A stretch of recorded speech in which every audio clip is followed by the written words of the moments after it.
Bienvenue sur EventCheck, le rendez-vous des commerciaux événementiels. Ici, on part à la rencontre de personnalités de notre secteur qui nous racontent leur parcours, mais surtout leur savoir-faire et leur vision. Je vous propose, grâce à notre conversation, de booster vos connaissances et inspirations sur notre métier aux 1001 facettes. Si vous vous reconnaissez dans cette description, que vous débutiez ou que vous soyez confirmé, je vous invite à vous abonner car ce podcast va devenir votre meilleur allié. Ce podcast est rendu possible par BookingCheck, l'event management software que j'ai lancé pour permettre aux commerciaux événementiels de s'équiper d'une boîte à outils moderne et performante pour libérer le potentiel de leur établissement. BookingCheck est le logiciel que j'aurais rêvé avoir pour gagner beaucoup de temps, vendre mieux et plus et structurer mon activité. Si vous souhaitez en savoir plus, rendez-vous sur bookingcheck.com. Et en attendant, bon épisode!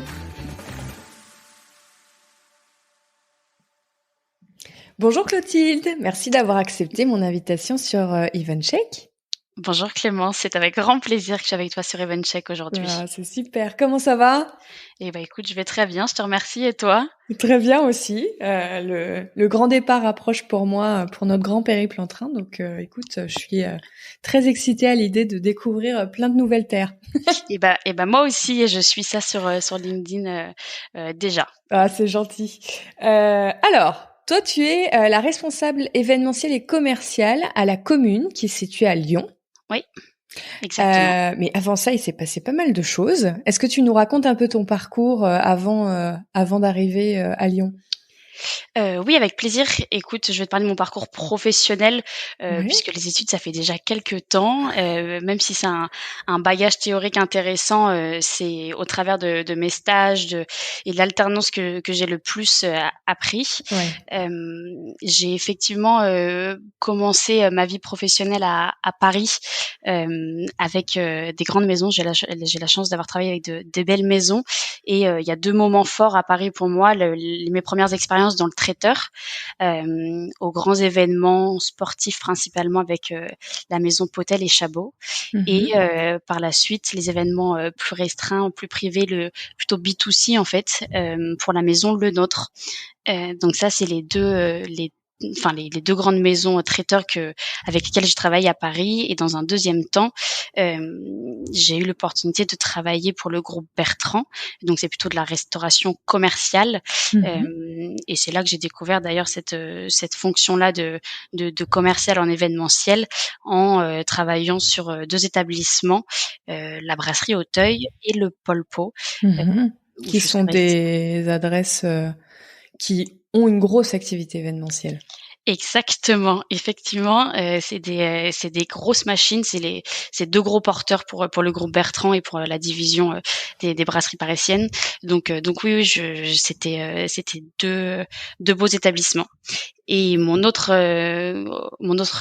expérience professionnelle qui a du sens dans mon parcours et qui m'a aidé aussi à développer des compétences en commercial, c'est le Club Med. J'ai bossé pour le Club Med au meeting and events du club d'Opio, où là on est sur des gros événements avec de l'accueil, un vaste plan d'action, panel, exactement, avec la gestion logistique, les transports, l'hébergement, la restauration évidemment, et la gestion de toutes les salles de congrès. C'est un lieu qui peut accueillir jusqu'à 1000 personnes, donc oui, gros événement. Beaucoup de B2B sur ce type de produit, Club Med. Dans mon cas, quasi exclusivement. Ouais. Le lieu a été pensé pour ça, en fait. Il est rénové dans ce sens pour accueillir surtout du B2B. Oui, exclusivement du B2B. D'accord. Qu'est-ce que t'as apporté le traiteur VS et le luxe, parce que là on peut parler de traiteur de luxe, hein, VS la restauration, VS le club, et notamment tout ce que ça inclut aussi en termes de résidentiel, puisque là il y a une autre ampleur avec, comme tu disais, la logistique de transport, d'accueil sur place, ils dorment, ce qui n'est pas le cas dans un restaurant. Sauf sauf s'il y a eu un peu trop de cocktails au début. Oui, effectivement. Qu'est-ce que tu dirais, si tu devais résumer en gros, qu'est-ce que t'as les grandes leçons de chaque domaine? Globalement, c'est surtout l'adaptabilité Mhm. qui ressort, la gestion de ton client en fonction de l'événement. Un un participant à une conférence pour 1000 personnes au Club Med n'attend Oui. pas la même chose que une femme qui reçoit dans son salon dans le 16e arrondissement ses amis Oui. pour ses 50 ans avec la maison Le Nôtre. Donc évidemment la posture reste la même, mais les attentes ne sont pas identiques. Donc toujours bien cerner la demande, le besoin et l'attente finale du client. Et après, on travaille pas à la même vitesse. Enfin, c'est des dossiers pour le Club Med, il faut les traiter. Enfin, on en reçoit quotidiennement. Un client en loge lors du tournoi Roland Garros, puisque c'est d'actualité en ce moment. Ouais. En loge, en amont, on travaille sur le choix de l'art de la table, le choix des fleurs pour habiller les espaces. C'est beaucoup plus pointilleux que 1000 personnes qui arrivent pour lesquelles on doit gérer les flux pour aller au restaurant, des horaires de Hmm. pause. Voilà. Donc le zoom, en fait, tu dirais que sur le Club Med, tu as appris à gérer du volume, Voilà, prendre de la hauteur, exactement. quand Gérer sur le traiteur de luxe, tu as appris à gérer du détail, d'événements. exactement, ouais. Ok, très intéressant. Bon bah du coup maintenant que t'es tout terrain, Ouais. qu'est-ce qui s'est passé ensuite pour toi? Une envie de changement et surtout cet appel du projet La Commune qui est arrivé en fin de confinement. Donc Mhm. voilà, une envie de quitter Paris. Comme je le disais, j'étais sur le plus gros porteur du groupe Bertrand, le Pôle Po, depuis 2 ans, avec une ouverture de lieux en plus, donc assez intense et je voyais pas beaucoup d'évolution au groupe Bertrand, à part passer sur du multisite. Mais bon, moi j'aime les équipes, j'aime créer du lien avec les directeurs, avec les chefs, donc le multisite ne me convenait pas, ne me Mhm. conviendrait pas parce que j'ai pas essayé au final. Donc voilà, j'ai eu cet appel de Lyon et de la commune pour un projet multifacette et c'est ça qui m'a plu quand j'ai vu cette offre et que j'ai rencontré la direction de la commune. Donc C'est eux qui sont venus à toi? non, c'est une offre à laquelle j'ai Tu as postulé. vu qu'ils cherchaient quelqu'un? Ouais, Ok. exactement. Et alors du coup, est-ce que tu nous racontes un peu ce que c'est que la commune, pour ceux Avec grand plaisir, qui ouais. ne connaissent pas? La commune, c'est un lieu unique en son genre. C'est le premier food court à Lyon déjà, Mhm. donc pionnier depuis 2018. C'est un triple lieu, je dirais, un établissement qui est porté sur 3 piliers ou qui porte trois idées. Je sais pas dans quel sens c'est, mais en tout cas, les 3 grandes idées du lieu, c'est l'incubation de projets culinaires. Ouais. On accompagne des porteurs de projets, des chefs en devenir, avant l'ouverture de leur restaurant, après un passage à la commune. Le deuxième pilier, c'est la programmation culturelle et événementielle grand public. Au quotidien, du mardi au dimanche, on propose des activités, des thématiques, des événements au grand public gratuitement. Et le troisième pilier, c'est la privatisation.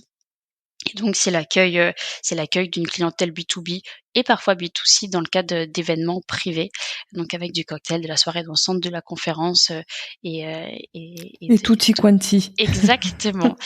L'établissement, est très grand, ce qui nous vaut, une grande fréquentation, forcément, plus de 1500 m², donc plusieurs espaces, une grande terrasse, donc ça c'est très chouette, très haut de plafond. En fait, c'est dans une ancienne menuiserie, donc ce sont des grands espaces et aujourd'hui c'est très, très apprécié par Ouais. la clientèle d'avoir de la place, que ce soit en hiver, en intérieur ou en été, des grandes terrasses.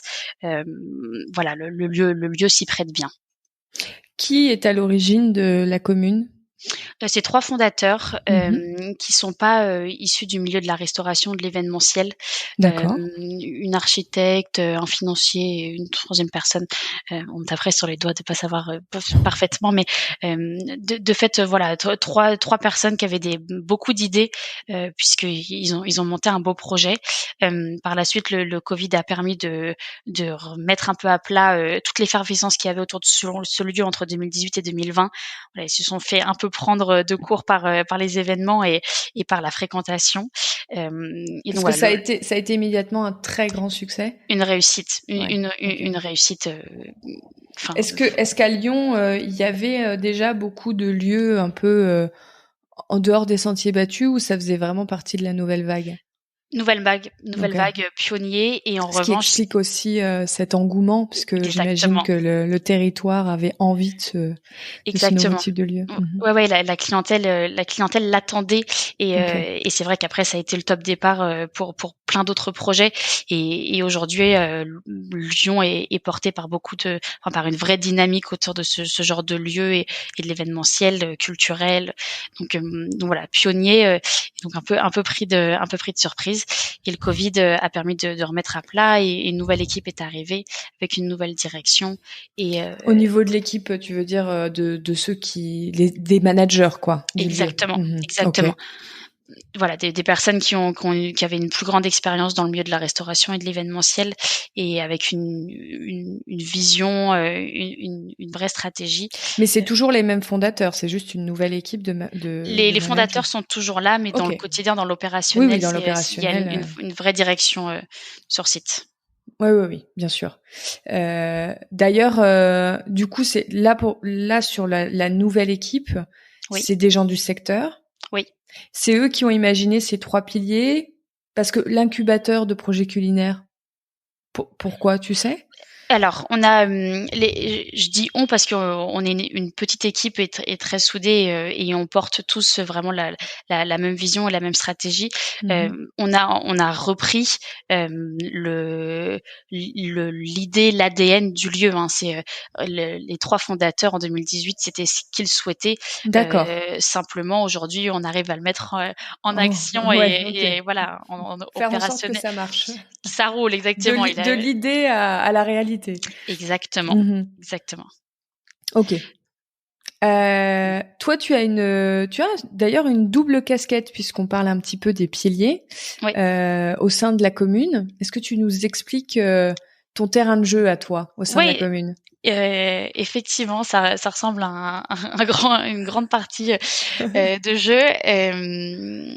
J'ai évidemment, tu le devines, la casquette responsable commerciale et événementielle de l'établissement. Donc avec la gestion des demandes entrantes et la prospection de nouveaux clients pour la partie événementielle privatif. Donc toutes les réceptions Mhm. en marge de la clientèle grand public. Et en plus, je m'occupe du recrutement et de l'accompagnement en amont des chefs lors de leur résidence à la commune. C'est-à-dire, je récupère les demandes de projets, je rencontre les porteurs de projets, je travaille sur les prévisionnels avec le directeur aussi. On peut le citer hein, parce que je crois que vous êtes un bon binôme. Tu m'en Mathieu, as, voilà, bah ouais, tu nous donnes son nom de famille comme ça, Mathieu Bertapel. comme ça on lui rend hommage. Ouais, oui, bah, puis ouais, je vais le citer plusieurs fois parce qu'effectivement, il a été d'un grand soutien à mon arrivée.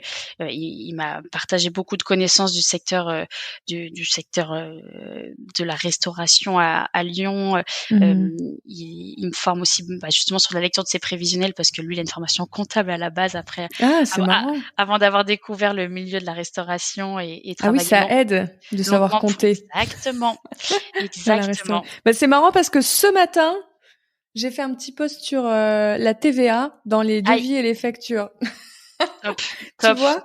Mais et c'est vrai que c'est une grosse partie de notre métier et je trouve qu'on n'est pas toujours bien armé On est pour zéro. tout ça. Que ce soit lors peut-être d'une école, un bachelor ou en événementiel, on n'a pas vraiment de cours adaptés. Par la suite, dans certains groupes, on touche pas vraiment à la finance parce qu'il y a des comptables et voilà. Et moi aujourd'hui, enfin déjà au groupe Bertrand, on nous demandait de faire le suivi de facturation. Donc non, c'est hyper important de savoir compter, d'avoir des ordres de grandeur, de la gestion des et de connaître des règles, parce que moi je vois on me demande beaucoup de choses qui sont complètement illégales par rapport à l'outil que nous avons, Booking Check. On me demande parfois de faire des améliorations de produits, enfin ce qui nos clients ou nos prospects considèrent comme des améliorations, mais qu'on n'a pas le droit de faire. Ah, c'est incroyable. C'est très drôle. Et je pense pas que ce soit une demande de filouterie, hein. C'est juste qu'on n'a aucune connaissance. Mais moi, la première, j'ai appris tout ce que je devais savoir parce que j'ai dû créer un outil qui respectait la législation d'émission de devis et de facture. Ouais, mais sinon, moi, je faisais ce qu'on me disait de faire. Donc, si j'ai quand même eu dans mon expérience, alors je vais pas citer la marque, mais je peux vous dire que c'est un des plus beaux hôtels de Paris, donc très connu. Quand je suis arrivée en poste, j'ai relu les CGV. Parce que moi, je suis un petit peu pointilleuse sur ce genre de choses parce que j'aime pas que les clients puissent me coincer. Ouais, sur les 24 pages. C'est ça. Donc, je les ai lus. Et il y avait plein d'erreurs. Mais vraiment, plein d'erreurs. Et dans ces établissements-là, on gère de la demande qui monte à des millions d'euros. Ça peut être des événements de millions d'euros. Donc, si on se plante sur les CGV, ça peut nous coûter très, très, très cher. Ouais, je comprends. Et quand je l'ai souligné, on m'a dit en gros, c'était un peu la patate chaude, donc ma direction de service m'a dit envoie ça au service juridique de l'établissement, ce que j'ai fait. Et après, je pense que j'ai dû attendre plusieurs mois pour avoir un retour. Et je suis même pas sûre que les mises à jour ont été faites. Je crois qu'on m'a dit oui, c'est pas grave. Et je me souviens que j'étais un peu surprise. Alors à l'époque, j'étais beaucoup plus jeune et je me suis dit bon ils doivent savoir ce qu'ils font. Oui. Mais aujourd'hui, et puis ça te retombera pas dessus de fait, mais je trouve ça très très drôle. Il faudra qu'il nous fasse une petite masterclass. Ah ouais, non mais il est calé et c'est vrai que moi quand j'ai reçu mes premiers prévisionnels financiers de projets de restauration sur 6 mois adaptés à la commune en plus parce qu'on a un modèle un peu atypique où on n'a pas de loyer, c'est une redevance. Et c'est vrai que pour ça et pour plein d'autres sujets, Mathieu était une grande aide. Donc voilà, c'est ma deuxième casquette, l'accompagnement de chef. Après, évidemment, lorsqu'ils arrivent sur place, sur l'aspect culinaire, je suis plus. Enfin, toi, t'es vraiment un chef de projet. Exactement. Comment je pourrais dire, leur binôme chef de projet assez incubé. Exactement. Et après, au cours de leur résidence, je les rencontre avec Mathieu une fois par mois à peu près pour regarder les chiffres, pour faire des points évidemment, pour les accompagner. Et puis quand on est en fin de résidence, commencer à réfléchir à l'après, comment les accompagner sur la recherche d'un établissement, d'un local, voilà. Donc c'est une deuxième casquette. C'était prévu par ton poste? Tu savais que t'allais faire ça ou ça s'est fait parce qu'il y a une connexion particulière avec Mathieu, parce que ça t'a intéressé? Ça s'est fait comment ça?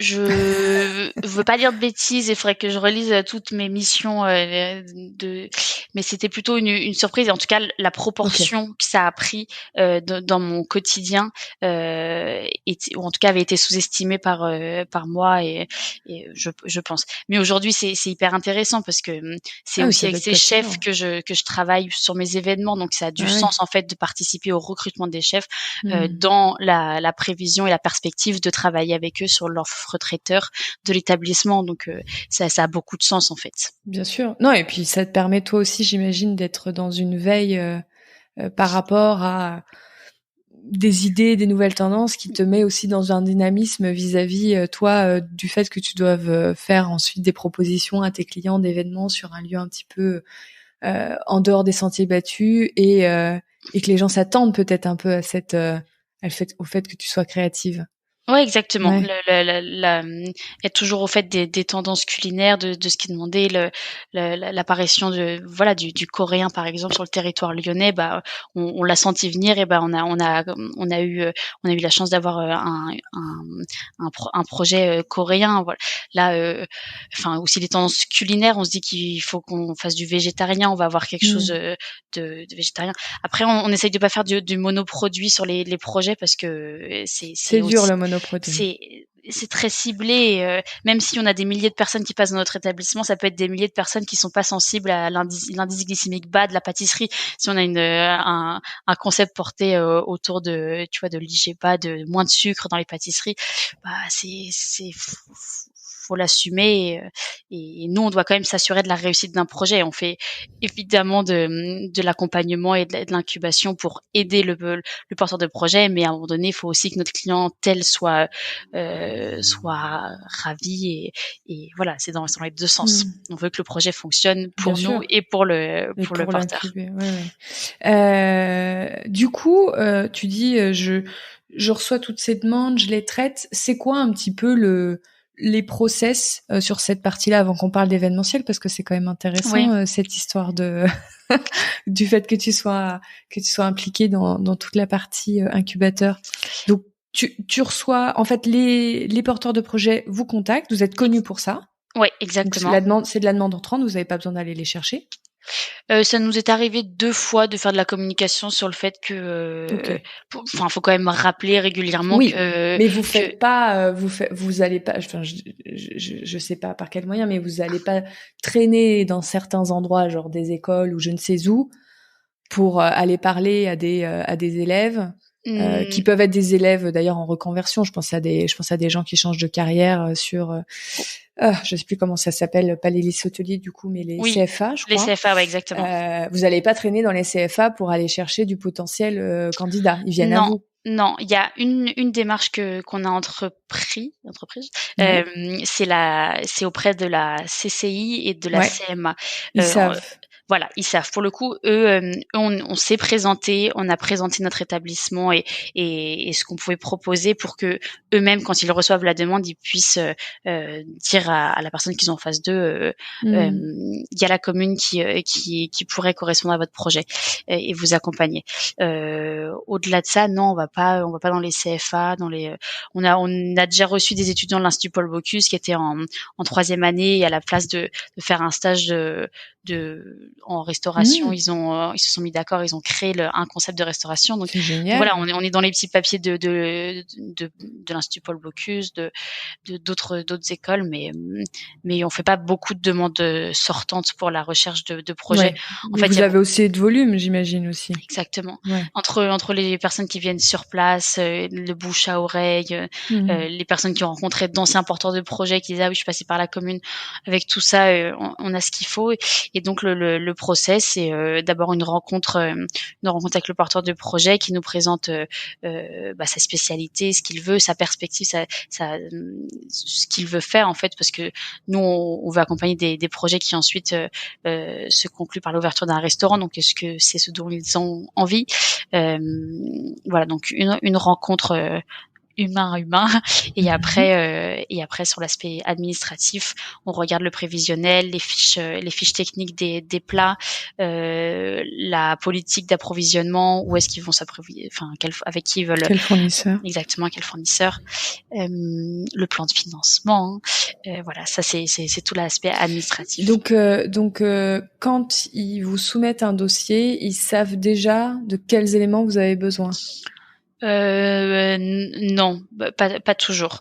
Donc c'est Parce vous qui qu'il y allez a les guider pour leur dire. exactement. Ok. Il y a des utopistes, hein. Il y a des personnes qui pensent que en arrivant le lundi matin à la commune, on va leur mettre à disposition un local et le lundi suivant, ils Ils vont ouvrent. démarrer. Mais non, ça se passe pas vraiment comme ça. Non, c'est quand même un processus qui peut prendre quelques mois parce que on est aussi contraint par l'administration française et la création d'un cabis, d'une société société, ça peut prendre du temps, les demandes Bien de sûr. prêts aussi.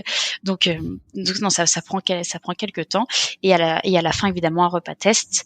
Et voilà. Ensuite, faut être au bon endroit au bon moment et avoir les bonnes disponibilités parce qu'on a les locaux qui se libèrent à une certaine date avec les anciens résidents. Donc voilà, Vous faites des résidences de combien de temps, du coup? 6 mois, 6 mois. renouvelables une fois, donc 1 an d'incubation maximum.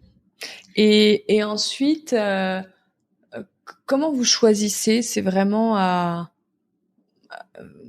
selon l'émotion que chacun ressent vis-à-vis d'un projet. Vous avez peut-être vous faites peut-être un petit jury en interne. Comment vous... Effectivement, l'humain compte beaucoup évidemment, mais il y a aussi la cuisine qu'on nous propose, la qualité de la cuisine et la tendance. Est-ce que c'est dans l'air du temps? Si on nous fait une cuisine full carnet et quelqu'un qui veut pas travailler des légumes de saison, bah non.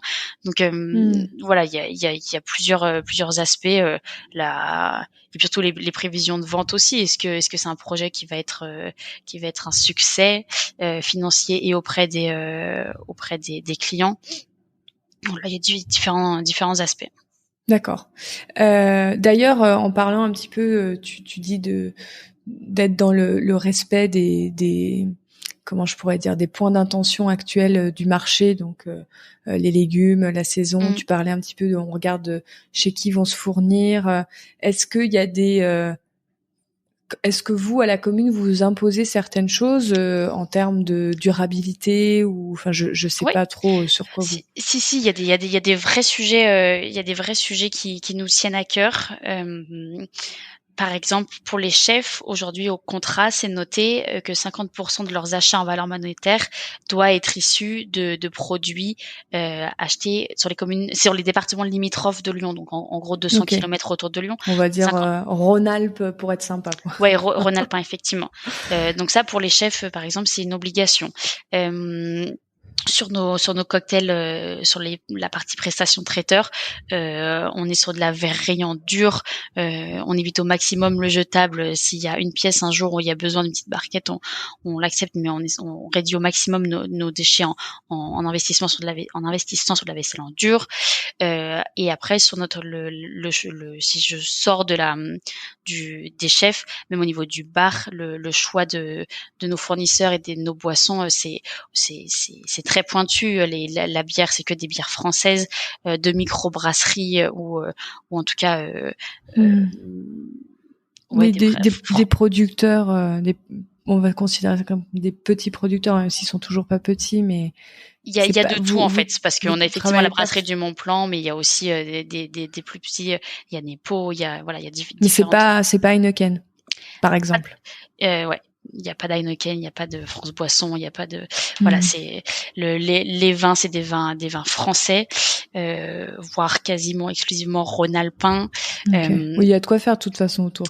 Exactement. Non, mais c'est l'avantage de cette région et de la ville de Lyon. Et c'est pas pour rien qu'on dit que c'est la capitale de la restauration et de la gastronomie. C'est que à proximité, on a tout en fait. Donc on peut faire de la cuisine sainement et c'est l'avantage de la localisation de la ville et de notre établissement. Et est-ce que tu sais si vous travaillez avec certaines, je sais qu'à Lyon, ça arrive souvent que vous travaillez avec des associations sur la gestion des déchets, des choses comme ça. Est-ce que c'est des choses que vous avez aussi, peut-être via cet incubateur d'aussi peut-être éduquer à des futures pratiques pour les futurs restaurateurs? Ouais, effectivement, de toute façon, on fait le tri des déchets. Il y a des sociétés qui viennent récupérer les huiles de cuisson, une société qui vient récupérer les déchets organiques.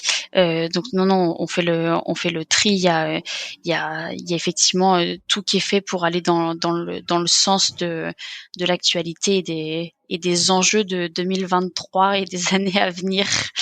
Et j'imagine que ça aussi ça donne beaucoup d'idées aux futurs restaurateurs, parce que on espère vraiment insuffler quelque chose de positif et c'est vrai que on a un rôle à jouer dans l'apprentissage parfois de ces notions-là, parce que on a souvent affaire à des chefs étrangers, et donc c'est vrai qu'un un gars qui vient de je vais éviter les clichés, mais un chef indien qui avait ses habitudes en Inde et qui vient en France et qui rêve d'ouvrir son restaurant, il a pas les mêmes bien sûr, oui, il n'était pas dans la même culture, la même société. Exactement, quand il on n'avait lui pas parle forcément les mêmes, la même, comment je pourrais dire, euh, je vais pas trouver mon mot, mais la même structure ouais, publique ouais, ou exactement. d'association ou autour de lui. Donc Faire comprendre que le lacis à la mangue toute l'année, c'est pas possible. Faire comprendre que pomme. ouais, mais en fait, ouais, la saisonnalité, et on se dit que ce sont des chefs, donc ils doivent connaître ça, mais ils sont toujours pas forcément sensibilisés en fait. Ouais. Et donc c'est un de nos rôles effectivement, c'est de de cadrer ça. C'est l'objectif de la commune en fait, hein, c'est de cadrer. Chacun a son projet, mais on donne le cadre, le modèle, il faut rentrer dans ce cadre. Et c'est pour ça qu'au bout d'un an, il faut aussi qu'ils volent de leurs propres ailes, parce que ça peut être presque être un peu frustrant. Mais en tout cas, on espère insuffler de bonnes bases. Et est-ce que tu as des exemples d'anciens incubés qui ont aujourd'hui leur restaurant? Ah ouais, il y en a un paquet. C'est une vraie fierté pour la commune.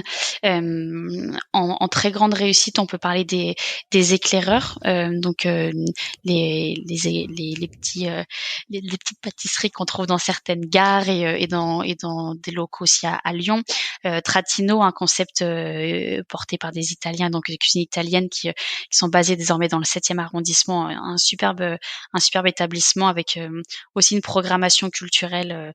En plus d'avoir gardé cette petite touche italienne. Enfin, ouais, c'est des produits délicieux. Bolella, qui est dans le 7e arrondissement, aussi une cuisine malaisienne d'Asie du Sud-Est. Bauhaus. Enfin, voilà. Il y a Zoï aussi, la pâtisserie Zoï, qui a désormais 2 locaux de pâtisserie à Lyon, de la pâtisserie végane. Et là, on a depuis que Mathieu et moi avons récupéré ce grand sujet qui est l'accompagnement des chefs, on est à 100% de réussite avec des restaurants qui ont ouvert avec Farah's Kitchen. Voilà, c'est Ouais, il y a pas ça donc ça a bien marché quoi. Derrière, ça ouais, ouvre. le taux de réussite est bon, et ça ouvre à Lyon, beaucoup dans le 7e arrondissement, donc voilà, on est très content de les avoir comme voisins. Trop cool. Alors, on va parler un peu d'événementiel maintenant. Oui, ça marche. Donc, tu dirais que ça représente quel pourcentage de l'activité, la partie événementielle, entre la partie grand public, enfin, le lieu ouvert au grand public avec les différents stands des incubés, etc., et la privatisation ou l'accueil de groupes? Alors, en termes de chiffre d'affaires ou Ou en volume, ou comme tu veux, mais qu'on se rende compte un petit peu, genre, est-ce que vous avez 10% d'événementiel sur votre activité au quotidien? ouais, c'est effectivement à peu près ça. Ok. C'est une activité en devenir et qui demande qu'une chose, c'est être développée. Et c'est mon rôle aussi depuis presque 2 ans maintenant. Il y avait tout à faire en fait, et donc ça se lance. C'est pas notre aujourd'hui le fort de notre activité, puisqu'il y a des contraintes opérationnelles telles que l'ouverture de l'établissement. Hein. On est ouvert du mardi au dimanche. L'événementiel, ça peut pas être tous les jours, donc on doit beaucoup discuter avec la chargée de programmation pour savoir quelle date moi je peux prendre pour la privatisation et quelle date phare elle pour la programmation. Et puis une fois qu'elle a bouclé sa programmation du mois, moi je peux pas avoir vraiment de demande de dernière 10 minutes, parce que on peut pas enfin dire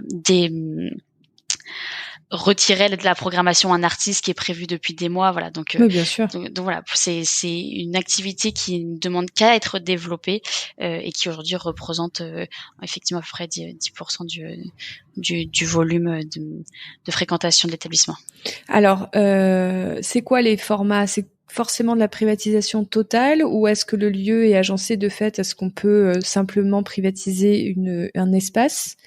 Oui, on fait effectivement de la privatisation, de la semi-privatisation, si je puis dire, de l'espace. Le lieu dédié à l'événementiel, c'est le lieu-dit, un espace de 180 mètres carrés qui est pourvu de tout le matériel technique pour recevoir dans différentes configurations. Donc, en plénière, il y a un grand écran, en format cocktail et soirée dansante, il y a toute la mise en lumière qu'il faut, un bar déporté.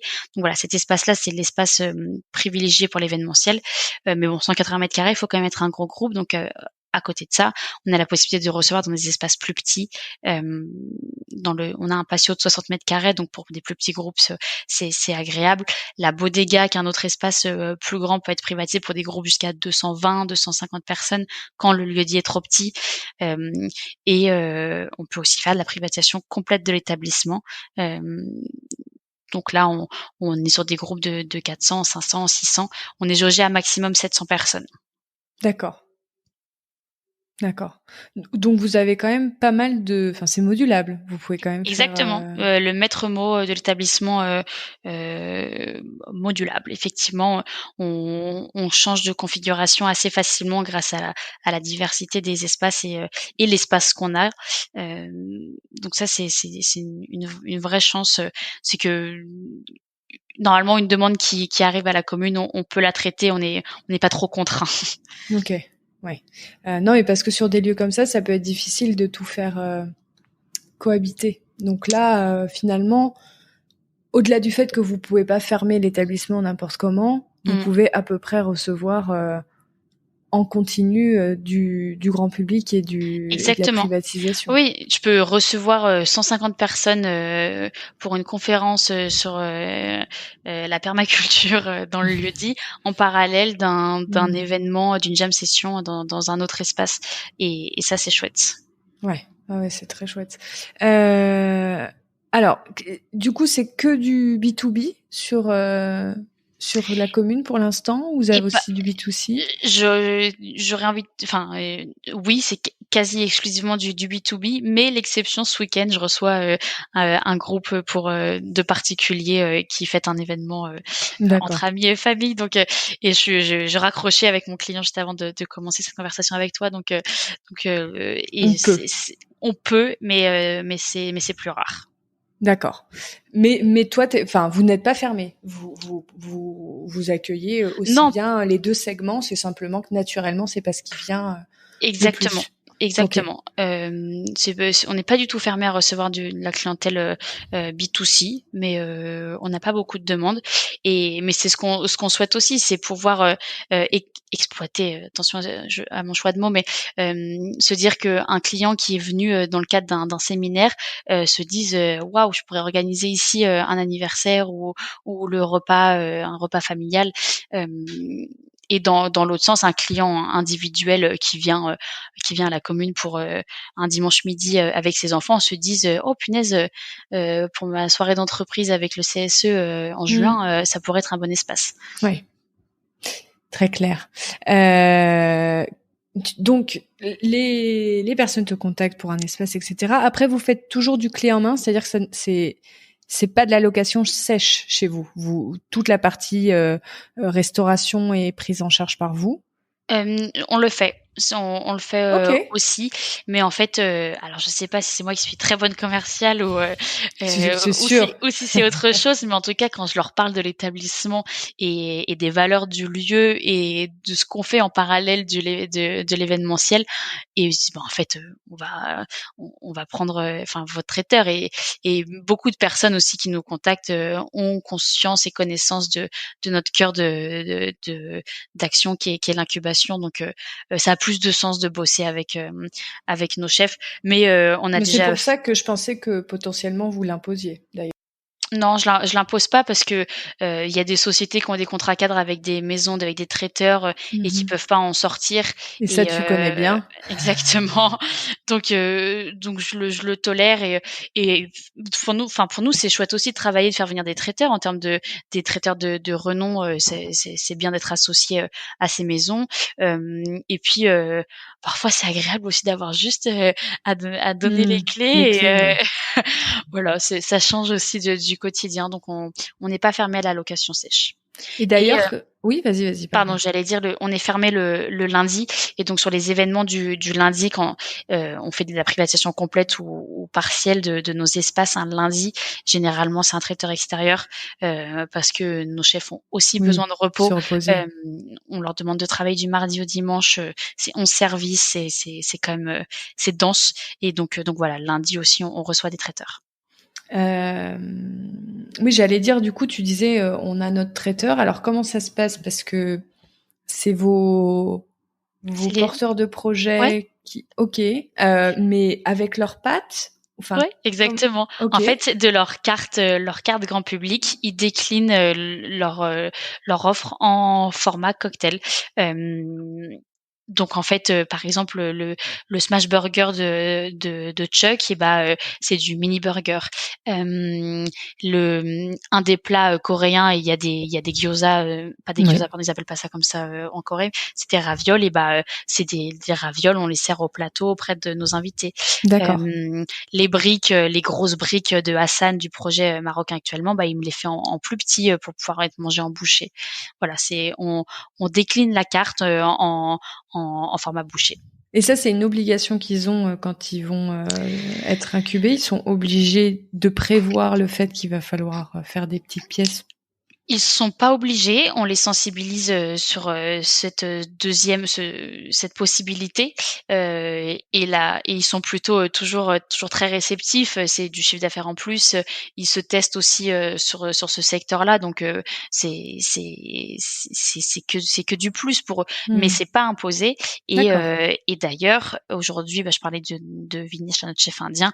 Par exemple, sa cuisine, elle ne s'adapte pas en cocktail. Tu vois les plats en sauce, les teriyaki, genre de choses, ça s'adapte pas en format cocktail. On pourrait se mettre en verrine, ceci dit. Et donc, ils participent pas. Et après, il faut aussi avoir la main d'œuvre, l'équipe, la connaissance. Donc voilà, ils sont pas obligés. Mais tu vois, sur les 8 porteurs de projet, il y en a quand même 6 qui participent à mes cocktails. Ok. Oui. Donc, et donc, comment tu crées une offre? Parce que toi, il faut que tu coordonnes pour créer un cocktail qui ait du sens derrière. Parce que effectivement, si chacun fait une pièce. Alors, ça a du sens déjà par les tendances, c'est-à-dire que j'ai des chefs qui me font des pièces sans gluten, j'ai des pièces qui me font des chefs qui me font des pièces sans lactose, des pièces végétariennes, exactement. Et donc quand un porteur de projet part et que j'ai un nouveau qui arrive, je lui fais part de mes besoins et c'est comme ça qu'on construit un cocktail. Et là, tu vois, sur tout le mois depuis le mois d'avril, on a les mêmes porteurs jusqu'au mois de juin. C'était le même cocktail là, pour cette saison estivale. Voilà, on change pas toutes les semaines. On a essayé quand même de mettre en place des process pour que ce soit le plus fluide dans ma commande et pour eux dans la réalisation aussi, vis-à-vis de leurs équipes, vis-à-vis de leurs achats, qu'ils fassent pas des achats en plus. Et si on a une demande de dernière minute, qu'ils aient de quoi faire en stock. Voilà. Non, c'était plus sur parce que j'imagine moi je vois toi aussi en restauration, on a généralement un chef qui nous fait un menu. Ouais. Et en fait tout se décline bien parce que c'est réfléchi entre les pièces cocktail froides, entrées, les pièces cocktail chaudes entrées, celles qui sont un peu plus plats. Même si tout est en pièces cocktail et puis après toute la partie sucrée.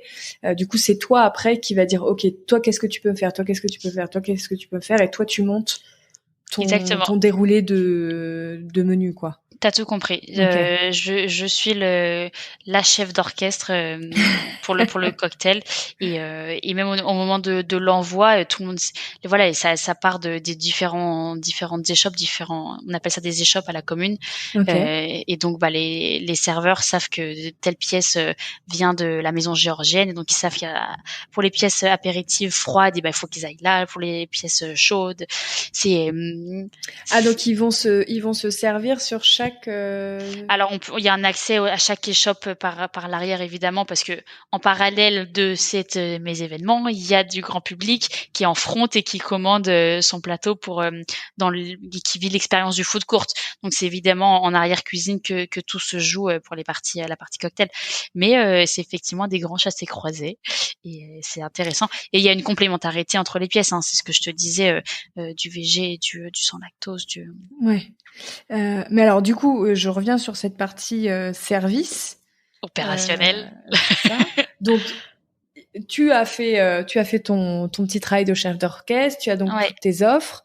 Et après, quand c'est l'heure du cocktail, parce que je suis pas sûre que j'ai bien compris, ils sont servis dans leur espace. Donc, imaginons que ça soit un groupe qui soit là en parallèle d'une ouverture grand public.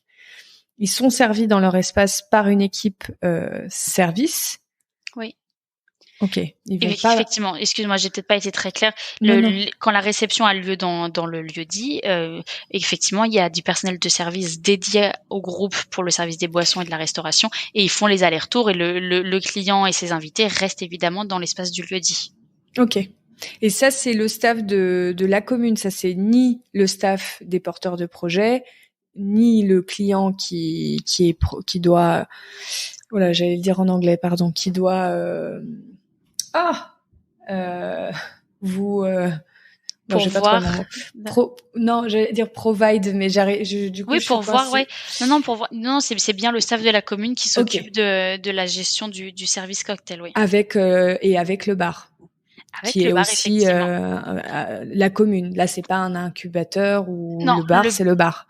Exactement, les boissons c'est exclusivement la commune. Effectivement, on a Johan, un technicien de la commune qui nous a créé un bar déporté, et donc on a un bar mobile dans l'espace du lieu dit qu'on peut bouger pour dans le cas d'un événement dans la bodega ou dans le patio. Ok. Alors toujours sur cette partie un peu plus organisation, tout ce qui est pause avec les cafés, etc., avec généralement les petites mignardises, idem. Vous passez par vos incubés ou vous devez parfois passer par des prestataires extérieurs? Jusqu'aux viennoiseries désormais et l'accueil petit déjeuner, on passe par nos chefs incubés. Actuellement, on a un concept qui s'appelle Frenchou, qui d'ailleurs nous quitte à la fin du mois de juillet pour ouvrir son local. Et donc eux, ils nous font les chouquettes et viennoiseries pour le matin. Donc tout est interne. Ce qui m'empêche pas parfois de passer par des prestataires, mais moi je veux au maximum faire travailler nos porteurs de projet. Je pense que vous, ça a du sens, les clients, ça a du sens. Enfin, c'est l'expérience de la commune. Exactement. Et les mignardises, c'est aussi les chefs qui proposent. Exactement.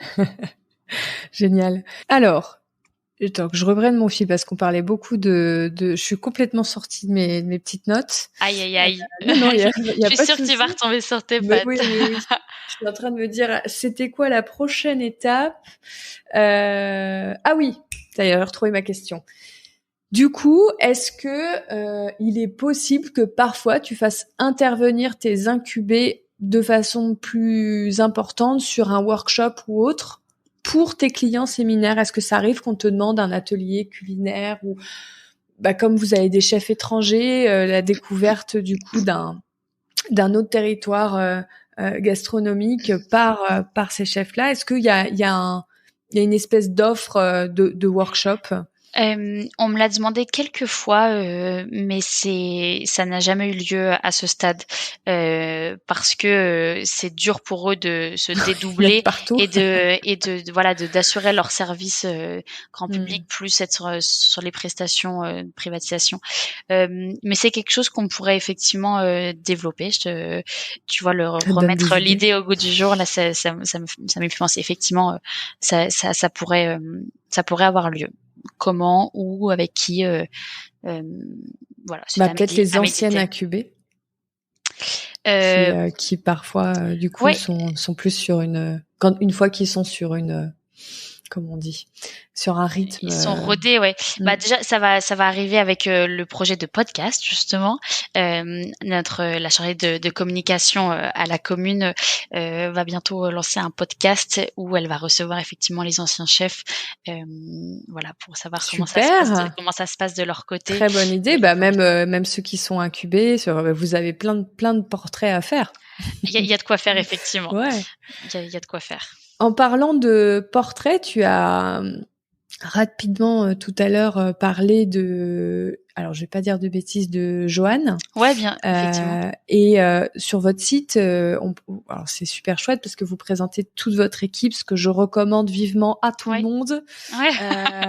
Petit tips. Voilà, allez voir le site de la commune et allez voir qui sommes-nous parce que c'est vraiment très joli. En plus, c'est des portraits retravaillés, c'est très très chouette. Ah, c'est chouette. Je le dirai à Juliette et Lucie qui ont bossé sur cette page. Ouais, c'est vraiment très beau. Donc inspirez-vous-en largement parce que ça donne vraiment une âme à votre lieu, quel qu'il soit.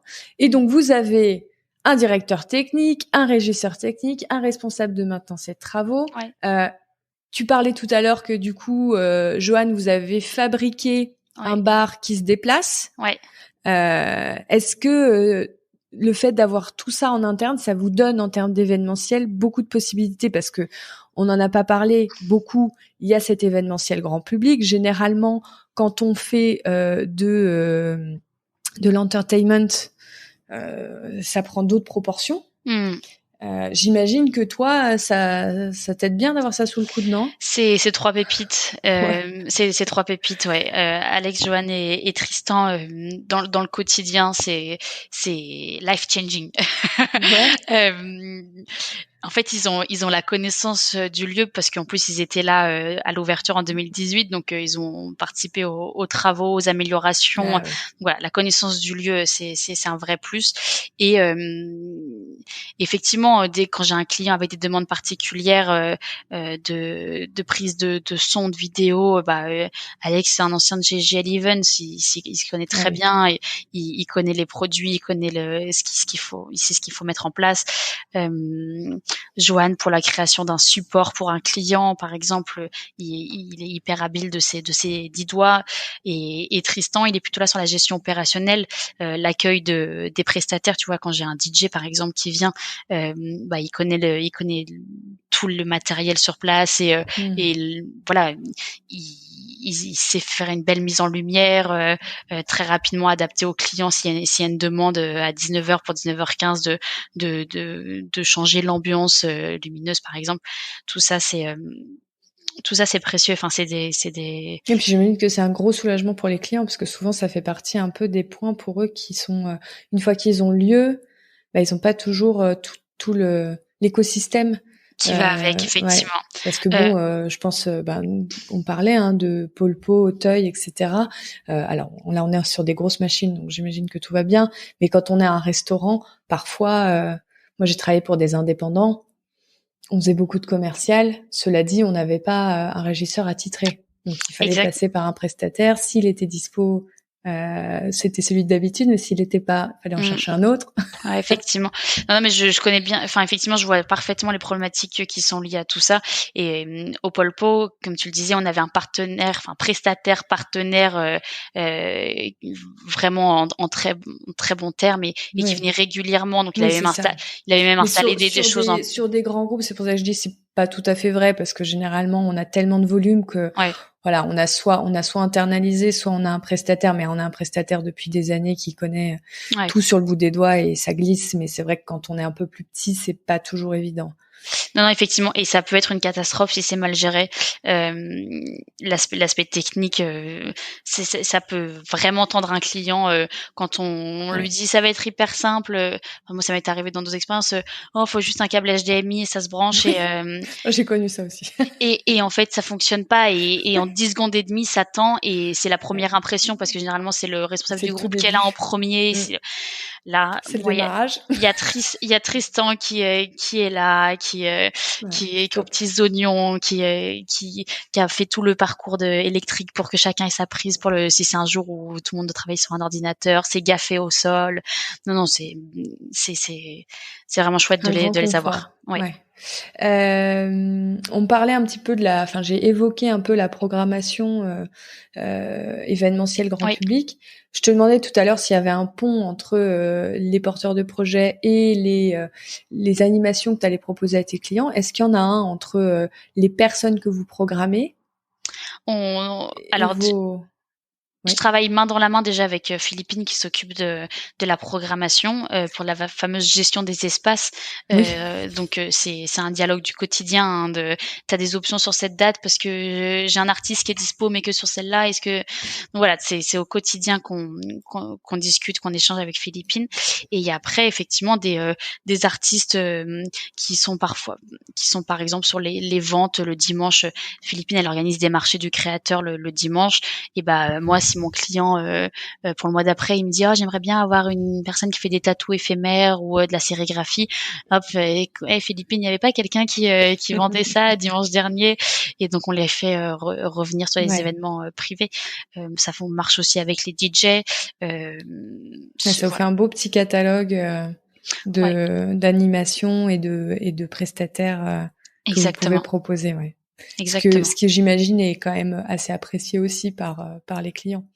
Ouais, parce qu'ils ont rarement des idées bien précises de ce qu'ils veulent et ce qu'ils souhaitent. Surtout quand c'est l'annonceur direct, j'imagine qu'une agence, oui, mais voilà, quand c'est... Effectivement, un client en direct, une assistante de direction qui doit organiser l'événement de fin d'année, c'est vrai que, et puis si elle fait ça depuis déjà quelques années, plus beaucoup d'idées, et on est force de proposition grâce à cette connaissance des acteurs et des prestataires. Et pour clôturer un peu sur cette partie offre et organisation, l'opérationnel, etc., j'avais une question que j'avais oublié de te poser tout à l'heure, notamment sur la partie food, parce que c'est vraiment une de vos grandes particularités. Est-ce que c'est assez fluide le niveau de qualité au niveau de la partie food? Alors j'imagine qu'ils sont bien entraînés avec le food court, mais est-ce que ça peut être un stress de leur faire sortir et du côté food court et du côté événementiel, des pièces qu'ils ont peut-être moins l'habitude de travailler et être sûr que la qualité sera toujours la même.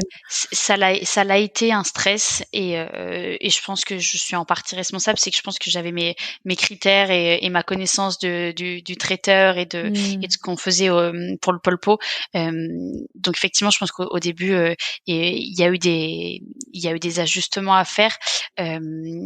Après, il y a toujours un test.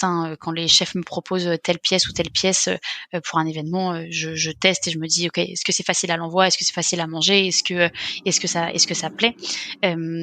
Maintenant, tu vois, une fois que tu as une offre qui fonctionne, qui a été envoyée dans de bonnes conditions, qui a été appréciée, pour lesquelles j'ai eu des bons retours, et on la conserve. Et c'est pour ça que je te disais depuis fin avril, on bosse avec les mêmes 6 chefs sur les cocktails. Et on a su maintenir la qualité, voire s'améliorer. Et aujourd'hui, je suis hyper fière de ce qu'on envoie.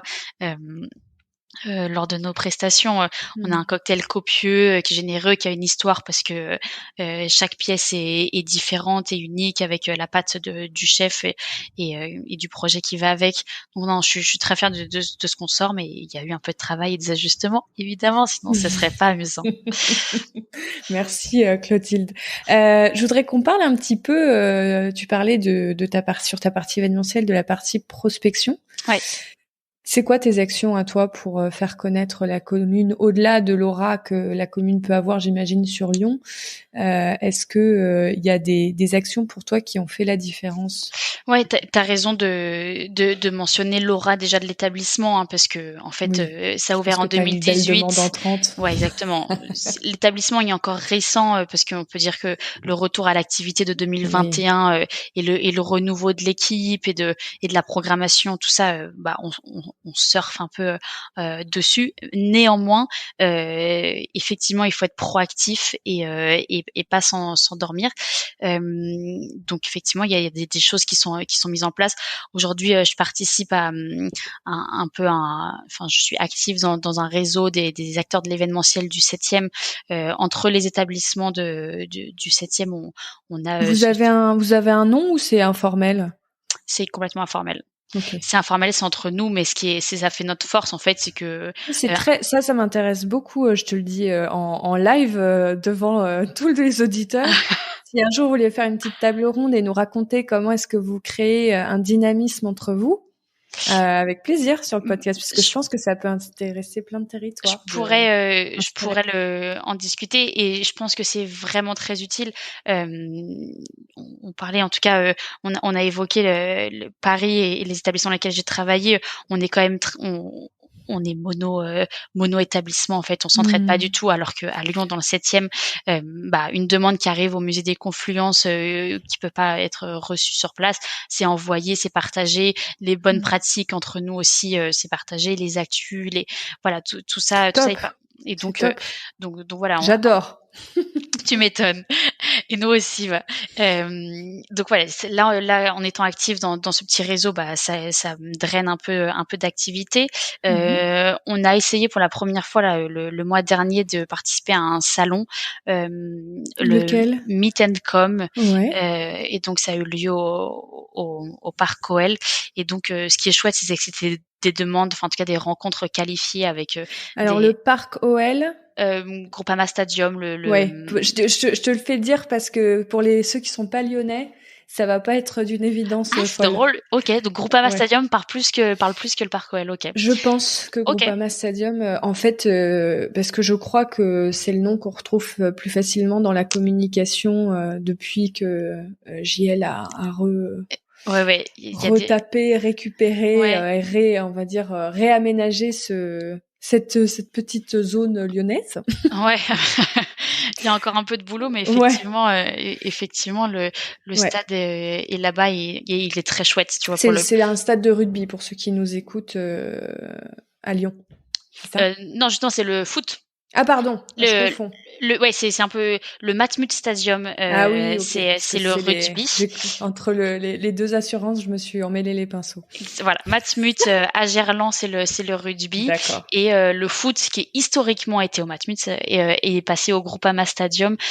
Et donc là, avec Jean-Michel Aulas et toutes ces grandes personnalités du football. Mais du coup, je me trompe. C'est JL ou pas derrière le Groupama? JL est au Matmut. D'accord. Ils sont avec voilà, parce que comme je pensais que on parlait du rugby. Donc, on annule ce que j'ai dit, chers auditeurs. Je dis n'importe quoi. Ouais, mais pas de souci. C'est pas forcément très simple, surtout quand on n'est pas sur place. Et le Groupama Stadium, il est géré avec Sodexo Live. Voilà. Et les espaces réceptifs sont vraiment très qualitatifs. Le salon auquel on a participé c'était vraiment chouette. Donc là, on a rencontré des annonceurs et des personnes en recherche de lieux. Donc c'était le mois. T'as trouvé que le salon avait quand même un intérêt pour ceux qui en ont jamais fait? Alors, je pense qu'il aurait fallu que je me prépare un peu mieux et tu vois, là, on a la commune, on n'avait jamais fait ça, donc c'est pas forcément inné de vendre un établissement sur un salon. Mais en revanche, qu'est-ce que t'aurais pu faire avant que tu finisses ta phrase comme meilleure préparation selon toi? Qu'est-ce qui t'a manqué? Travailler une plaquette, voilà, on a fait avoir des supports de vente. Exactement, supports de vente pour pouvoir parler d'établissement et que ça soit plus visuel. Mais en revanche, l'avantage de ces salons c'est une tendance, il me semble, de faire se rencontrer les personnes plutôt que de tenir un stand et espérer que quelqu'un qui se balade sur la moquette rouge s'arrête à ton stand.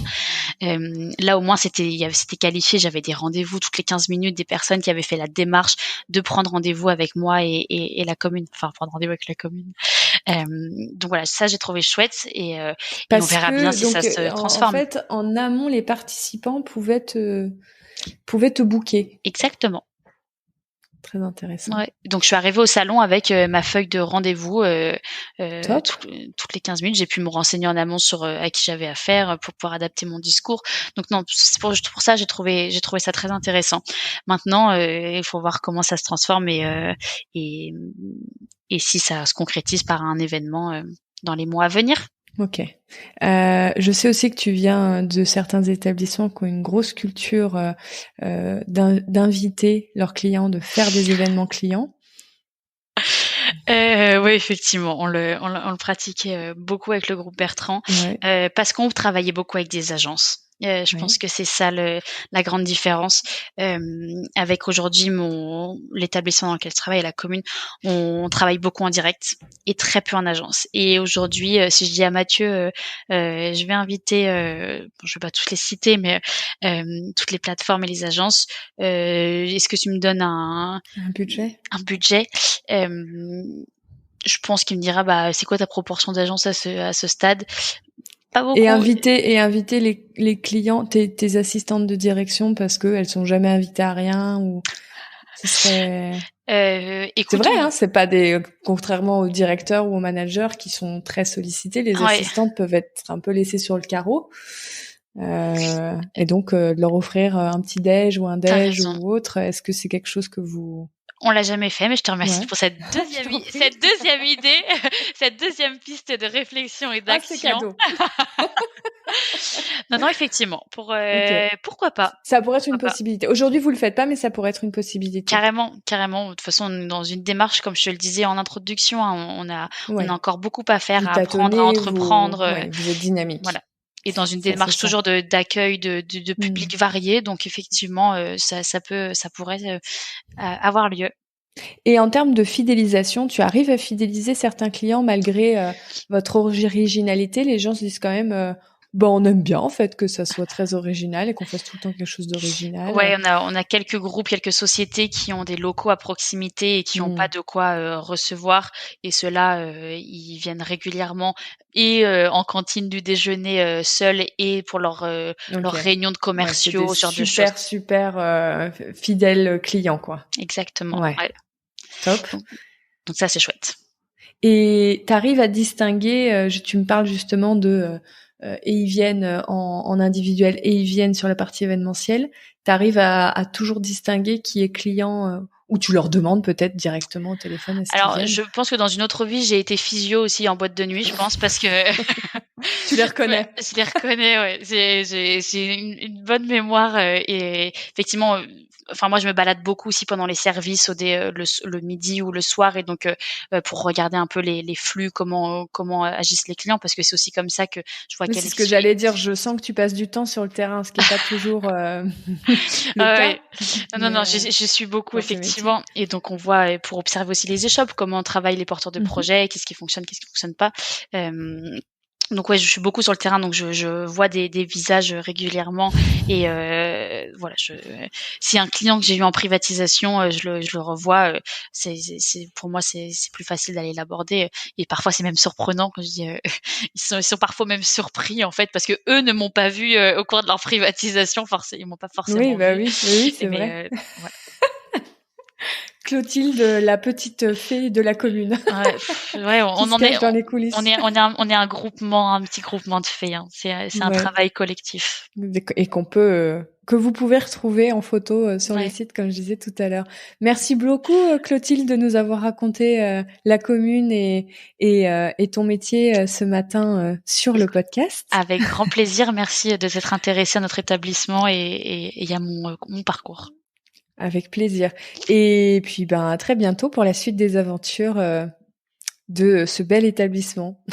Eh ben écoute, tu peux nous suivre sur les réseaux, Instagram, LinkedIn. On est actifs. On sait que c'est aussi par là que ça se passe. Je n'y manquerai pas, je crois. D'ailleurs, on peut te suivre facilement sur LinkedIn pour ceux qui sont intéressés. Clotilde Bonnet, BO2NET.